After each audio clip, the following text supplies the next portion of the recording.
네, 믿음방패TV 함용식입니다.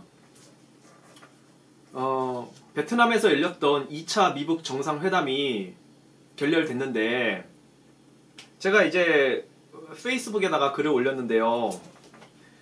이번에 2차 미북 정상회담이 결렬된 것은 트럼프의 철저히 기획된 연출이었다. 제가 그렇게 말씀드렸지 않습니까? 야, 이게 왜 트럼프의 철저히 기획된 연출이었냐? 이거를 알아보려면요, 지난 1년 동안 어떠한 큰 그림, 큰 전략하에 일들이 진행되어 왔는지, 트럼프의 세계 전략이 대중국 전략, 대북한 전략이 어떻게 진행되어 왔는지, 그거를 외교적, 경제적 분야를 한번 살펴봐야 되고요. 그 다음에 군사적 분야를 살펴봐야 됩니다.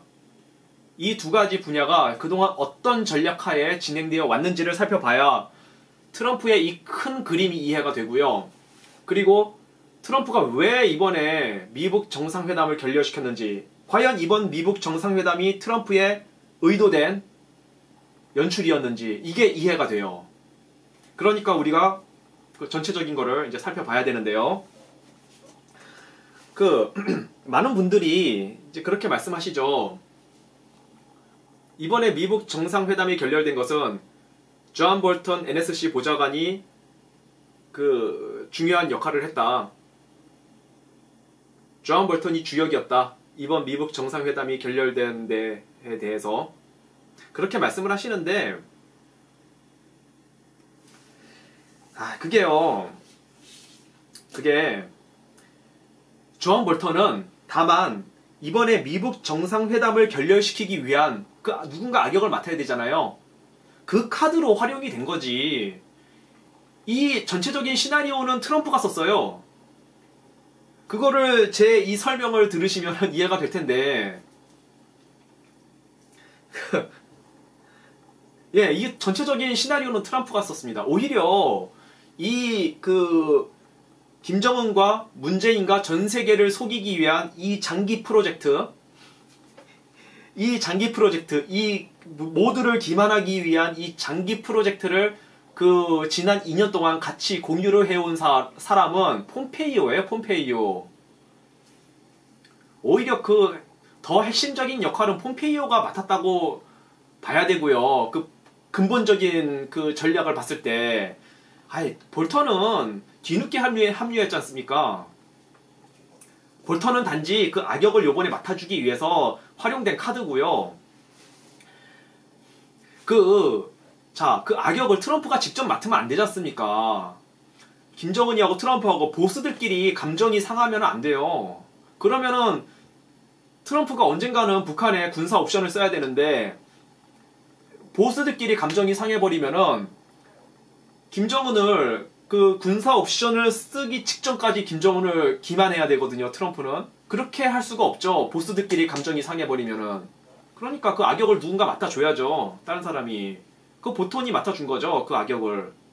그런데 전체적인 시나리오는 트럼프가 썼다. 트럼프의 기획대로 모든 게 다 흘러갔고, 이번 미북 정상회담이 결렬된 것이다. 이걸 다 설명을 하려면은, 이게 참, 제가 이거 어떻게 설명해야 될지, 참. 어쨌든 한번 설명을 해보겠습니다. 이게 아마 얘기가 길어지면은 두 편으로 나눠질 것 같은데, 외교 경제 분야 1편, 그리고 2편은 군사 분야. 이 군사 분야가 굉장히 중요합니다. 미국이 지금까지 어떻게 군사 분야를 준비해왔고, 왜 그래서 트럼프가 김정은하고 가짜 정상회담을 2번씩이나 하면서 시간을 끌어야만 했는지, 그게 이해가 되실 거예요. 2편을 보면은, 군사 분야를 마지막까지 보시면은.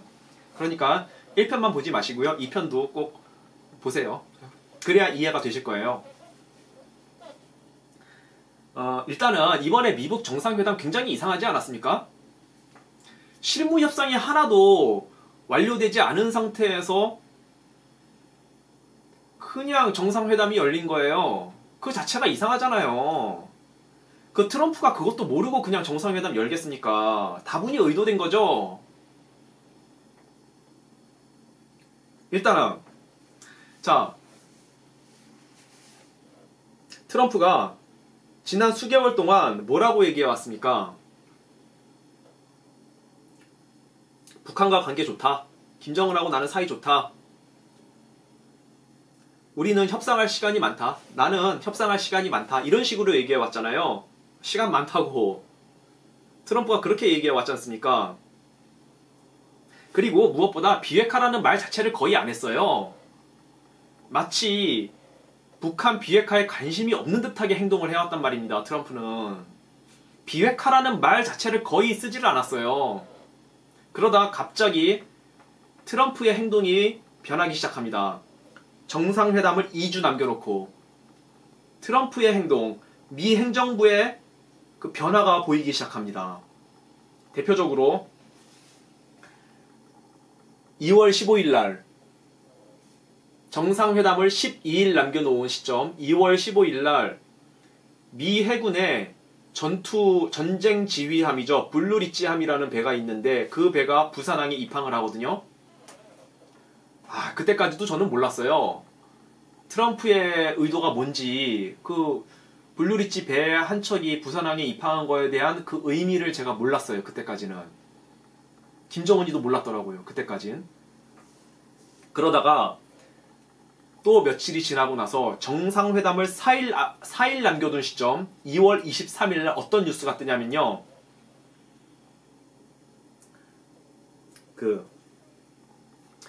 영국과 프랑스의 항공모함 전단들이 남중국해로 진입할 예정이다. 3월 달에 진입할 예정이다. 그 뉴스가 뜹니다. 그 뉴스를 보면서 제가 트럼프의 전략에 대해서 이제 이해가 되기 시작했어요. 트럼프가 서두르고 있구나. 2020년 대선 전까지 그 중국 남중국해 문제를 해결하든 북한 문제를 해결하든 뭘 하나 끝장을 보려고 지금 서두르고 있구나. 제가 그거를 딱 느낄 수가 있었습니다. 또 한 가지는 미북 정상회담을 4일 남겨둔 시점 아닙니까? 그때 그 뉴스를 터뜨린 이유. 김정은이에게 지금 트럼프가 뭔가 메시지를 보내고 있구나. 너 마음의 준비 단단히 하고 와라. 이런 메시지를 보내고 있구나. 제가 그걸 느낄 수가 있었어요. 김정은이도 그 비슷한 시기에 그거를 눈치챘나봐요. 이틀 후에, 그러니까 2월 25일 날 북한 노동신문에서 이렇게 그 반발을 합니다. 여기 그 기사 보시면은 북한 미 군함 블루리치 입항 강력 반발. 오판하면 새로운 길. 김정은이도 그때 눈치를 챈 거죠. 아니 왜 미북 정상회담 얼마 안 남겨놓고 미국의 블루리치함이 부산항에 입항했냐. 처음에는 그걸 눈치를 못 채다가 김정은이가 이제 영국과 프랑스의 항모 전단들이 온다는 얘기를 듣고 눈치채기 시작한 겁니다. 김정은이도. 자, 그리고 정상회담을 딱 하루 남겨놓고 트럼프가 트윗에 드디어 Complete Denuclearization, 완전한 비핵화를 해야 된다. 이 멘트를 딱 던집니다. 그동안 비핵화라는 말 자체를 거의 쓰지 않았던 트럼프가 북한의 비핵화에 대해서 별로 관심이 없는 것처럼 행동했던 트럼프가 정상회담 하루 남겨놓고 2월 26일 날 그것도 Complete Denuclearization, 완전한 비핵화. 트럼프가 Complete Denuclearization이란 말 자체를 한 번도 쓴 적이 없어요. 근데 정상회담 하루 남겨놓고 그 말을 던진 거예요. 아주 의도적이죠? 야, 너 각오 단단히 하고 와라. 내가 이번에 설렁설렁 안 넘어갈 거야. 그 메시지를 던진 거죠. 트럼프가.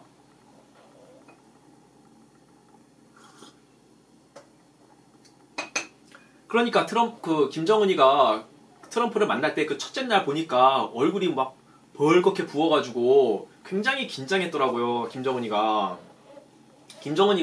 뭔가 이상한 걸 눈치챈 거죠. 트럼프가 겉모습하고 뭔가 좀 다르다. 뭔가 지금 트럼프가 뭔가 지금 수작을 걸고 있구나.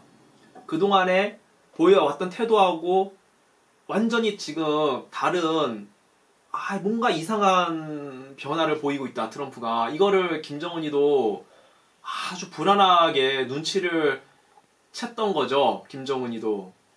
굉장히 그러니까 얼굴이 벌겋게 부어가지고 참 그 첫째 날 그 모습이 굉장히 긴장된 모습이었습니다. 김정은.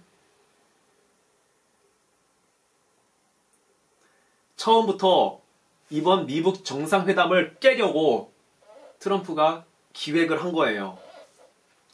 자, 미국이 북한에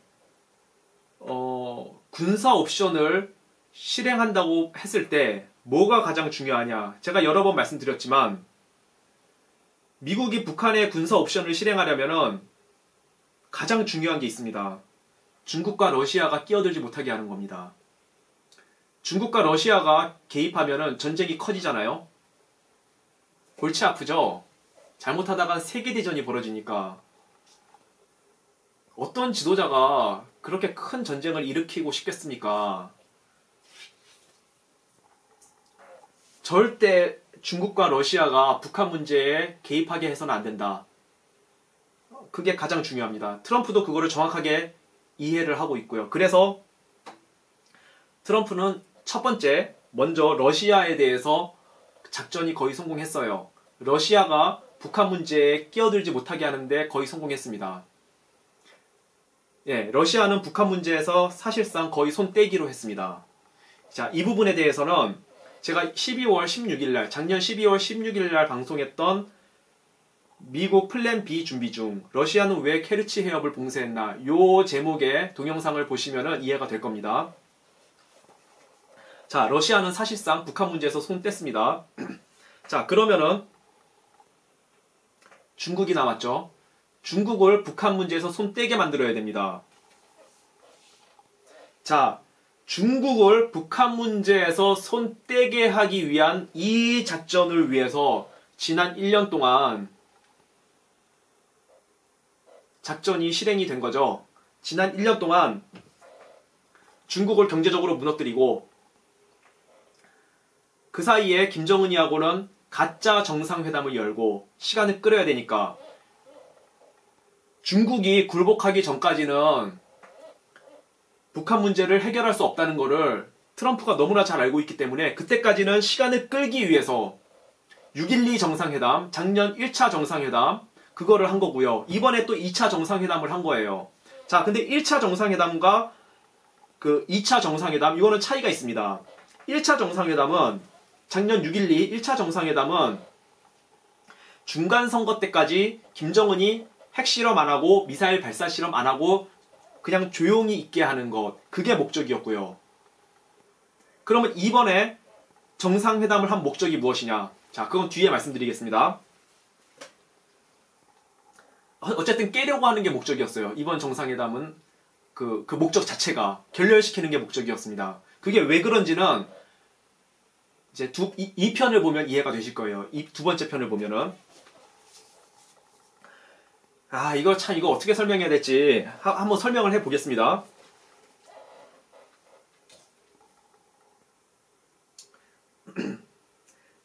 어쨌든 중요한 거는 중국이 굴복할 때까지 시간을 끄는 게 중요합니다. 북한 문제를 해결하기 위해서는. 중국 자체가 중요하기도 하고 근데 이제 물론 그 중요성에서는 중국 문제가 더 중요한데 북한 문제보다는 덩어리가 훨씬 더 크지 않습니까? 중국이. 그런데 긴급함으로 따지자면은 북한 문제가 더 긴급하고요. 그런 차이가 있어요. 어쨌든 작년 6.12 정상회담을 한 이후에 본격적인 대중국 경제전쟁에 들어갑니다. 미국은. 그래서 7월 6일 날, 작년 7월 6일 날 처음으로 340억 중국 수입 물품에 대해서 25% 관세를 때립니다. 그렇죠? 그리고 8월 23일 날 500억 달러 중국 수입 물품에 대해서 25% 관세를 때리고요. 그리고 3차 관세가 9월 24일 날 들어가죠. 2천억 달러 중국 수입 물품에 대해서 10% 관세를 때립니다. 자, 지금은 이제 2천억 달러 수입 물품에 대해서 25%로 관세를 올리는 요거를 하려고 하는데 요거를 지금 유예시켜 놓은 상태입니다. 예, 중국이 지금 굴복해 가고 있는 시점이에요. 자, 그래서 뭐냐면은 만약에 시진핑이 현명해서 두 손 들고 나온다면은 그러니까 시진핑이 만약에 아이고 트럼프 형님 그동안 미안했고요. 북한 문제에 대해서 이제 중국은 손 뺄게요. 김정은 문제는 트형이 알아서 하세요. 그리고 이 경제 분야에 대해서도 웬만하면 미국이 요구하는 거 다 들어줄게요. 뭐 지식재산권 문제 뭐 그런 거 트럼프 형님이 원하는 거 웬만하면 다 들어줄게요. 나 여기서 손 듭니다. 이렇게 나온다면은 만약에 시진핑이 그렇게 나온다면은 남중국해에서 중국을 몰아내는 이 작전을 하기 전에 중국을 경제적으로 뿐만이 아니라 군사적으로도 굴복시키는 이 작전을 하기 전에 김정은에 대한 군사 옵션이 더 먼저 들어갈 거고요. 만약에 시진핑이 현명해서 두 손 들고 나온다면. 그러나 시진핑도 역시 김정은이처럼 끝까지 고집을 부리고 무릎 꿇지 않으면은 중국에 대한 굴복 작전이 먼저 들어갈 거고요. 예, 하여튼 이런 차이가 있습니다.